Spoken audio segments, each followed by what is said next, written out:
All right, guys, time to do an update on the lithium iron phosphate headway battery BMS board, right? This is the BMS board. These are the bus bar plates. Those are for sale. You guys are buying a bunch of them, but I was developing this thing. So now I have a version of it that I can try it here for the first time. So let's do that right now. What is this thing? Well, it's just a plate that fits right on top of this other battery pack that we've made, right? You will need to solder the big old terminals here. And the battery is capable of like more than 500 amps, but then the boards, the PCB boards, then that brings down to 500 amps. But then the BMS brings it down even more to 200 amps because, well, I haven't found a BMS that can handle more than 200 amps that is not bigger than this, right? So if you have a preference, if you have a favorite BMS unit that you use for a 4S lithium iron phosphate pack, sort of like this one, right? But as far as I was able to find, I like using these Dali ones. We have a working relationship with them because we buy a lot of BMSs from them. And so they have these ones here that are affordable and they're small, so two of them fit right here on this form factor, right? So that's why it goes from two of these terminals that can handle 180 amps each, so that's 300, like 400 amps or something like that, or 360 something like that, then to a single one, and then to a single one here. But this screws right on there. Should be really easy for you guys to build this, right? I'll give you the file, like every other project that we do. We'll give you first a file for you to print your own PCB, right? Printed circuit board, and then I'll give you the links to all the components, including the BMSs and stuff, where to get them, and then you can build your own. And then if you wait a little bit longer until we are able to get the parts in and stock them or whatever, then you can just order the kit. Or fully made like this. I don't know if I'm gonna sell the kit and fully made or just fully made, have my guys, kind of build this and then ship it like this so that you can just, put it on top of your battery there. But either way, we're gonna test it today because I just put it together and then I haven't tested it. I still have to make a couple of little design changes on these bus bars just to make it a lot clearer on how to connect it. I will be able to connect it, no problem. Like this is just, you'll have to pay attention to where I connect these three cables. There's only three cables I have to connect down to, this bus bar and then the one on the bottom one right there too. So, let's start with that project. All right, so I guess you have to match the positive to the positive, the negative to the negative. And I guess there's not a lot of risk here when you putting this on that is going to spark or you can short anything. You basically just have to align these 4 holes in here and use 3/8 or M8 bolts right here, right? So these go here. The positive just kind of transfers up, and then it goes to the fuses here. These fuses are kind of weird.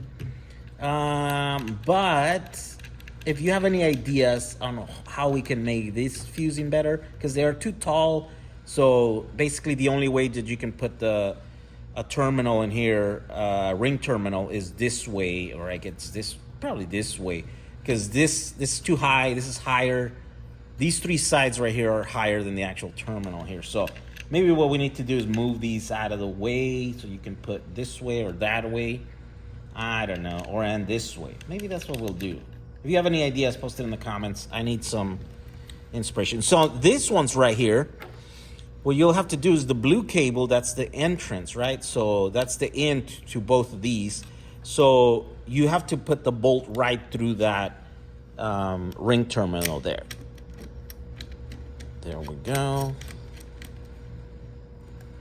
And then another one here, and you have to bend it a little bit like that. That's just kind of needed so that we can clear, because this is the in and then this is the out, and so this is where we're gonna put the output, right? This is the output terminal right here. and it kind of combines both of those. It goes in here and then it combines them, and it combines them before too. So now we're just gonna need something to tighten these. These screws are, they have a hexagonal head, but also has this Phillips thing, and I just happen to have this big, giant screwdriver that fits there, and you're able to tighten that pretty well. Remember, there's gonna be 200 amps going through here, which is not that much comparing to the 500 amps that we were using right before. Okay, so that plate there, it's very easy, goes on there, right? Like, that's it. You installed that BMS plate on top of that. So now there's the most positive and the most negative are already connected to the BMSs here, because, well, those are up here in this plate. But the second, the connection between the first and the second, and then the third and the fourth, or the second to the third cells, those connections are not, because these are over here only. So we're gonna have to connect them in here. So I'm gonna have to solder some cables in here, and then solder them on the bottom over here. That's the only way that I can think of doing that, other than maybe having like a little connector. If you have any ideas, by the way, I'm running out of ideas here. So the only way, what we're gonna do right now is connect a cable from here to there, 2 cables from here to this board to that board, and then 1 cable from this board to that board.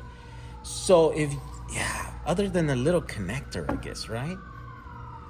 Maybe a little connector there? I don't know. Yeah, let me know your ideas.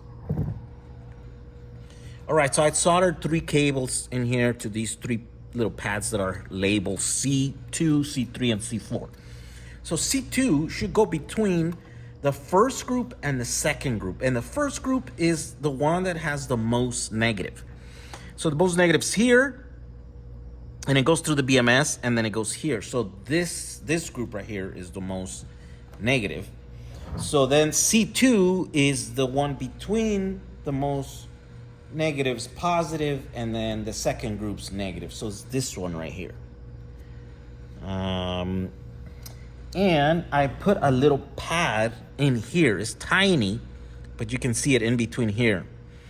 So I think what I'm gonna do, I'm gonna modify this bus bar and put C2 right in between here, so that it's just easy for you to go down and then just put a little thing there, right?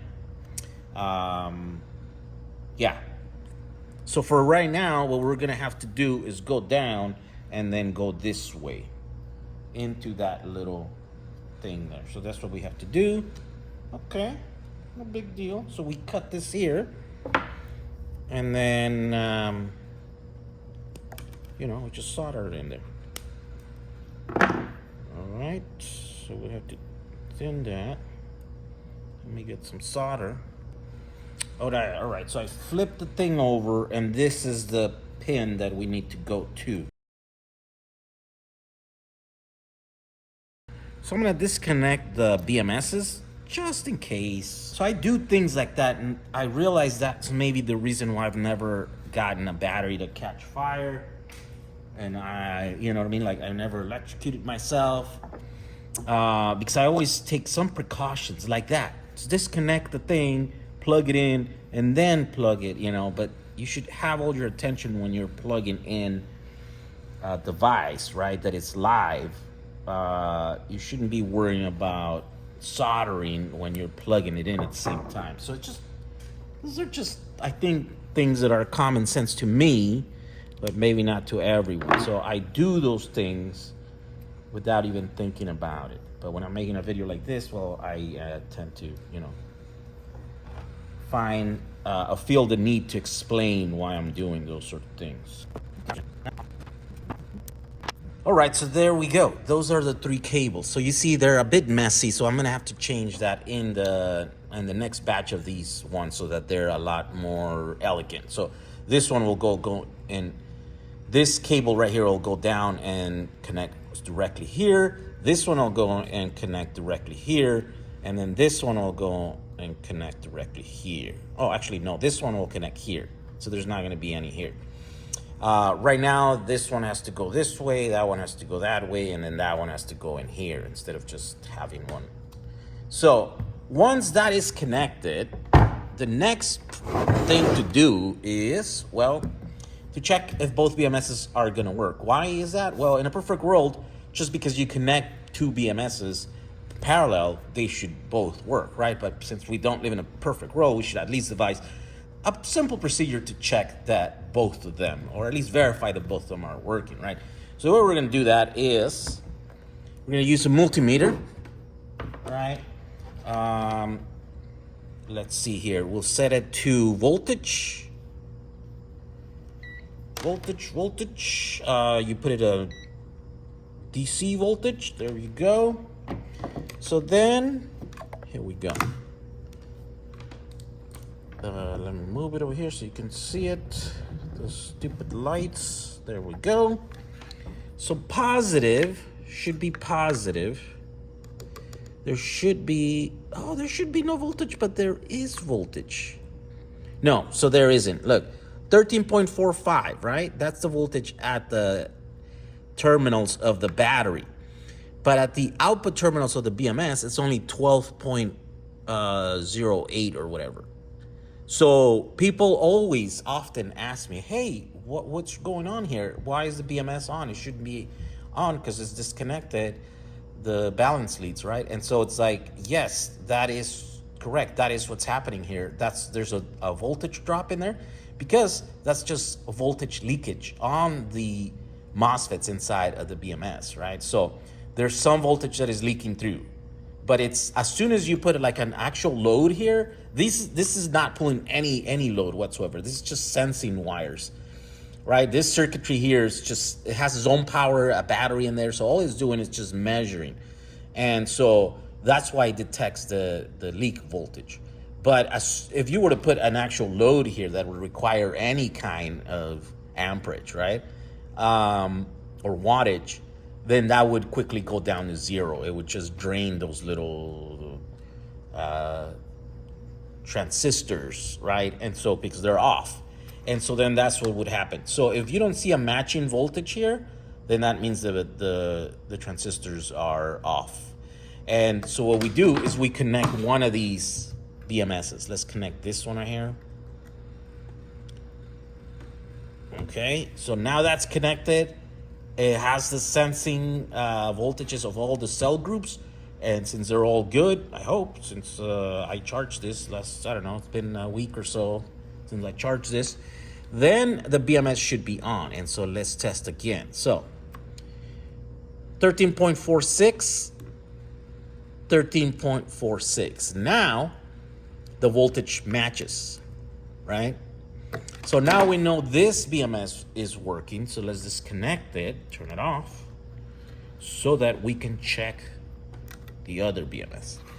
So now let's connect this BMS. And now this BMS is connected, so the voltage needs to match again. 13.45, 13.45. There we go. So this one is on, and this one turns on when you connect these little cables here, which is exactly what they need to do. Remember, these are just switches. So when this doesn't sense healthy voltage, it just turns off the current path to here, right? So this is the output, and then this is the input. It just disconnects these two. But when everything is within specs, then it just connects, turns the MOSFETs in here, turns them on, and lets the power go through out of this black wire and then into this. So now we should be able to connect a load in here and then test it. And let's do that now and at least load it up with 200 amps to see that the BMSs can put out their rated, right? And they don't get too hot and whatever. Any problems that we can not foresee, they'll come out there in a real test. All right, so here are our tests. Here's our test setup. Battery, 12 volts, right, to the BMS, 200 amp BMS. then 6 gauge wire going into this 3000 watt inverter, and this inverter is going to be powering just a little heater. We have the clamp here so that we can measure how many amps we're pulling, and this thing could pull more than 200 amps, so I'm just gonna use it as a gauge so that we don't blow our, well, I mean, this thing should turn off, right, if we pull more than 200 amps, right? So let's see. Let's start. Ooh, there we go. Let's see here.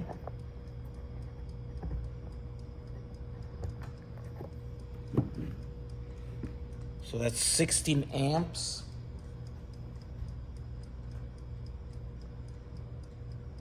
Let me bring the thermal camera, just in case.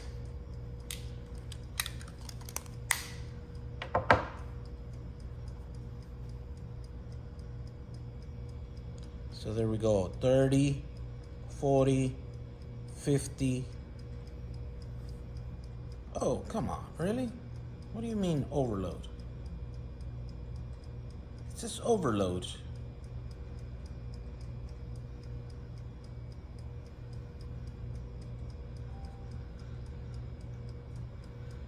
Okay, let's see here. What the hell's going on with this? I might need to get the other one.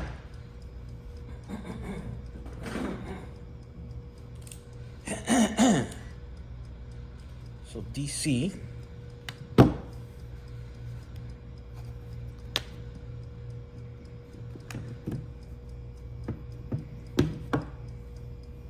So they match at the very least. They match. Okay, so 70, 80. Okay, so that's 80 amps.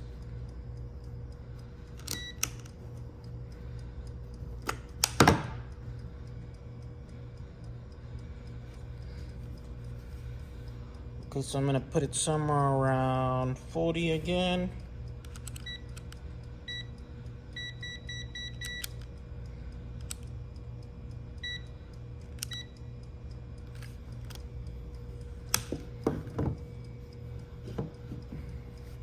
So I'm gonna turn the second.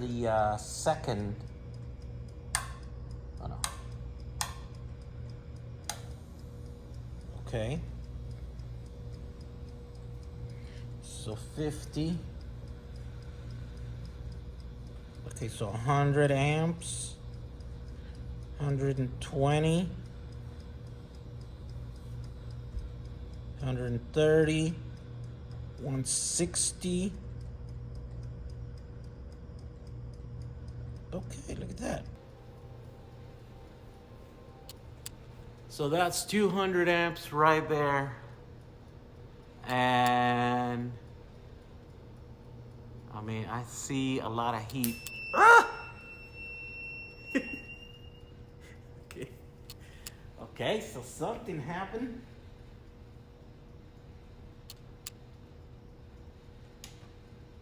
What happened here? I think the fuses blew. Yep. So the fuses blew.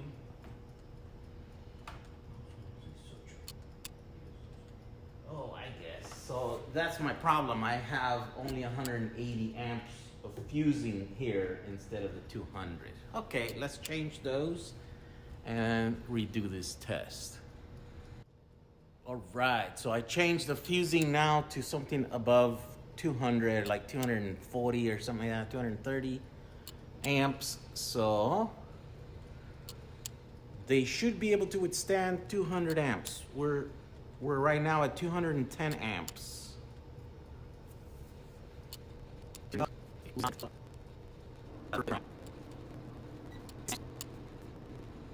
Woo! I see smoke. Let me turn this off. So I see smoke coming out of that battery there. I think it's the fuses.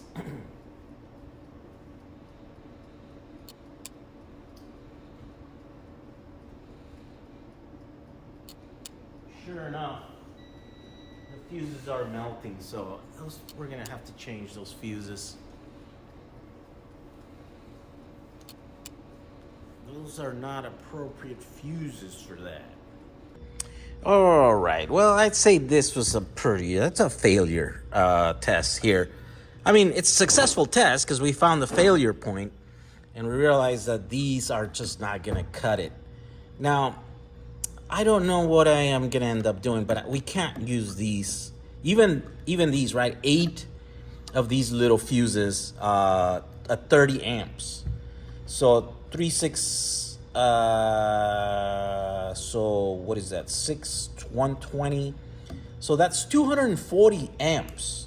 These fuses should be able to withstand 240 amps. We were at 200 amps and they're still melting. You could literally see that they're melting in there. You see that? They're just, and that's where the smoke was coming out of. So these are blackened here.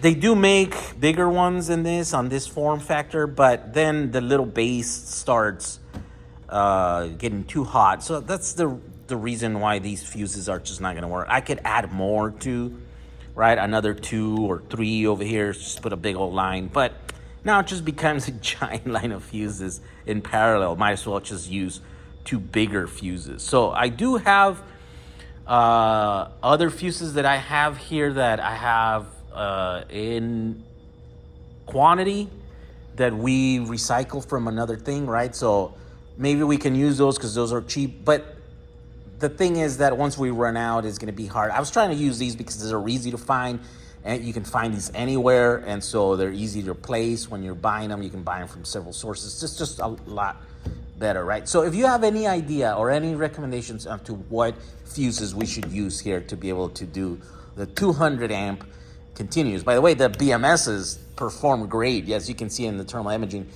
and the video, like these are not getting hot at all. It's just this stuff, right? The fuses and the cables that I had here were a bit too small, but it doesn't matter. It was just a quick test. I wanted to see where the failure point on this, and it is these fuses here. So if you have any suggestions, put them in the comments. I will look for another type of fuse that is not too big, it's not too expensive, and then we'll use that instead. It's not, yeah, hopefully I can fit it in here and reconfigure it so that we can use that in here, right? The other thing is to add fusing outside of this box, but I'd rather keep it in here just so that it's a complete little system here, a battery that has fusing, right? Why not make it better than when you can just get there? Usually batteries don't have internal fuses, but this is a custom battery that we're making here, so why not make it the best battery that we can make, right? So, yeah, if you have any recommendations, put them in the comments. Thank you for watching this video. We'll keep developing this, and eventually we will get it right, and then we shall make some cool headway batteries for all of your high power applications out there, right? All right, guys, we'll see you on the next one. Bye.